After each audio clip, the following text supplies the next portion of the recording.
Les gars qui aiment le tribalisme là, les gars qui aiment dire que les Bamileke font leur argent juste dans la sorcellerie là. Écoutez cette vidéo de Ernest Obama, les gars. Les gars, nous sommes tous les Camerounais, nous sommes ensemble. Mettons-nous tous ensemble pour demander à ceux qui sont en haut là de commencer par nous donner l'eau et la lumière, les gars. On est ensemble, les gars. One love. Moi, dans mon mindset, moi je vis comme un Bamileke. Je ne dépense pas. Parce que ce qui est bon ailleurs, il faut récupérer. Je ne dépense pas n'importe comment. Je ne fais pas les choses pour plaire. Je ne fais pas. C'est-à-dire qu'il faut pouvoir copier ça. Parce que longtemps, vraiment, Cyril, laisse-moi terminer. Je l'ai dit ici, je suis plateau, parce que longtemps, on nous a fait croire que les Bamileke sont riches parce qu'ils font le fambla. C'est faux. Ils travaillent. C'est faux. Et j'ai pris la peine parce que j'ai longuement travaillé, notamment à Rien. J'avais beaucoup de collègues qui étaient de l'Ouest. Il faut copier ce qui est bon à Maokol. Quand j'étais à l'époque, parce que les gens ont découvert Vision 4 quand on avait beaucoup d'argent, à un moment donné au départ à Vision 4, on n'avait pas de salaire. Et à cette époque-là, vous savez ce que j'ai fait? J'ai acheté une moto. J'avais une moto. C'est ça. Mon moto taximan me versait 2500 par mois. Quand tu as la moto 2500 par jour, même si ton salaire de journaliste ne passe pas, par semaine ça te fait combien? Tu as déjà quelque chose. Et c'est ce que les gars font. Comment les gars font? Le gars arrive à Yaoundé, il vend les ceintures. Il va au marché Congo, parce que je l'ai fait également. Cyril, en 99, cette année-là, mon père est décédé. Il m'a laissé un champ de cacao. Quand j'ai vendu mon cacao, je suis allé au marché Nkololun à Douala. J'ai acheté les ceintures. La ceinture au marché Nkololun à Douala coûtait 500, 600 francs. Au marché central, on m'a fait fabriquer un comptoir en bois. J'ai pris un gars. Il y a les témoignages sont vivants, il s'appelle Mbang Conrad. Mbang, il est là. Après, il est parti au Maroc avec mon âge. Bon, je ne vais pas revenir là-dessus.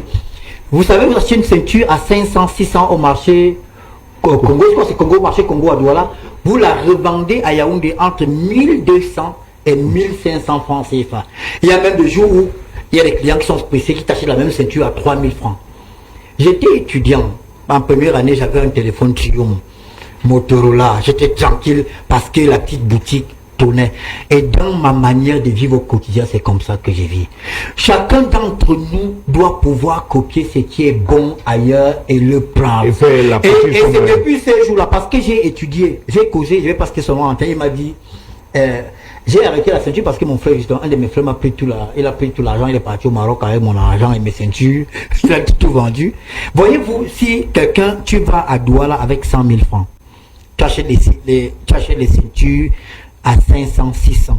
Si tu réussis à revendre toutes les ceintures, en 3 ans, tu sais ce que tu peux avoir. Alors, ce qui se passe, c'est que le gars, vous voyez le gars qui vend les ceintures, vous vous moquez même de lui. Il mange du tapioca avec des arachides, mais il fait chaque semaine une cotisation. Peut-être de 20 000 chaque semaine. Il fait tout pour que le famille puisse avoir ses 20 000. 20 000 fois, l'année a combien de semaines? 52. 20 000 fois 52. Il ne s'arrête pas là. Les gars font les cotisations de 3 ans. Donc sur 3 ans, ils gardent 20 000 chaque semaine. Au terme de 3 ans, le gars qui vend les ceintures en route, ou bien à pied ou sur la moto là, il a des économies qui lui permettent d'acheter un taxi. Toi tu es donc un autre gars, je vais prendre mon mépo pour faire. Toi tu es un gars bêtis, parce que l'autre gars bêtis, qu'est-ce qu'il fait? C'est qu'il gagne même 10 000 francs par jour, mais le jour qu'il a ces 10 000 francs, il y a un poisson brisé qui est prévu le soir avec le Casanova, avec la dernière fille qu'il a draguée. Il boit au quotidien, il vit bien. Il se moque du gars qui vend les ceintures. Au bout de 3 ans, le gars qui vend les ceintures te fait 20 000 francs fois combien de jours là? On dit à presque à 1000 jours. 3 millions, il a acheté le taxi. Il peut acheter le taxi. Comme nous avons Nyango aujourd'hui, il dit, il ne vend plus les ceintures, je suis à Nyango. Le jour que toi, Ernest Obama, qui mange 10 000 francs par jour avec ton argent, tu commandes un Nyango et tu vois... Le monsieur qui vendait les ceintures. Tu vois Maurice, bon, il parle pas du pauvre, hein. Tu vois un gars qui s'appelle Maurice débarquer en taxi. Il dit, hé gars, tu es plus dans les ceintures. Il dit, non, grand frère, je me suis battu, j'ai pu avoir ça. Il ne va plus parler avec le gars pendant tout le trajet. Dès qu'il sort de là, il va appeler. Ah non. Les gars là, un gars vend la ceinture à 600, il peut s'acheter un taxi comment? Non. Il a fait la politique de ce moyen. Nous tous, nous devons copier. Nous tous, on copie les Douala Armand. Tout le monde, on essaie d'être beau, frais, comme le Douala. Ce qui est bon ailleurs, on prend. D'ailleurs, et c'est pour ça que je suis d'accord avec ce que la déclaration de l'honorable Cabral Dibi qui circule aujourd'hui. Il a raison. Les gens, nous nous battons là.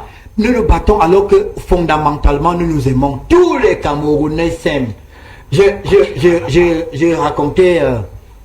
J'étais à, je crois que je vous avoir raconté l'histoire, j'étais à Meyomé Sala. Vous savez, à la fin de la cérémonie, j'étais avec François Biko. À la fin de la cérémonie, qui vois-je pour parler comme le PDG de Congelcam, Gouchingue, il passait avec des gens, quand il m'a dit, oh Obama, c'est comment?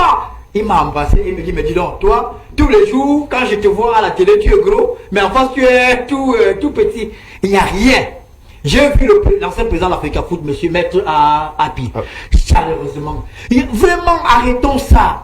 Nous sommes tous Camerounais, on s'aime. Les hommes politiques là, demandons-leur comment tu entends apporter l'électricité.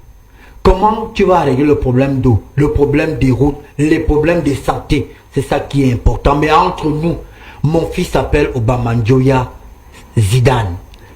Je fais quoi? Non, dites-moi, qu'est-ce que j'en fais aujourd'hui, Cyril? Qu'est-ce que je fais de mon fils? Arrêtons. Obamanjoya. Mais que les gens arrêtent. Les querelles inutiles.